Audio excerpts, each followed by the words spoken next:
jsem asi... Vojtek Jínek byl Švéd? Vojtek?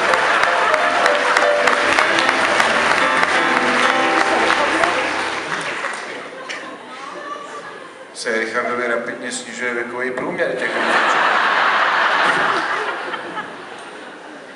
No pozor, my sa teraz musíme, chvíľku to bude trvať, teraz sa upozorňujem na to, že asi to chvíli bude trvať, ale musíme sa dohodnúť na troch veciach, alebo troch lidech, ktorí budú chalani hrať.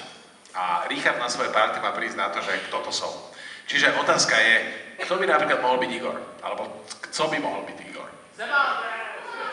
Takéto tieto, ako upozorňujem dopredu, že také tie, čo vás napadnú náprvu, tak tie sme väčšinou hrali už. Čiže skúsme možno vymýšľať také niečo. Goofy.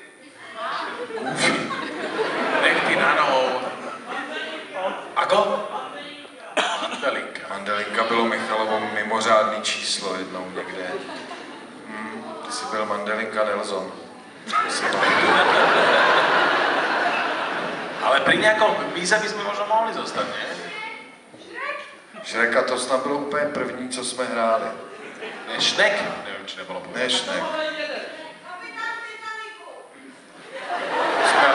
Jsme taky dělali. Ale to je dobrý.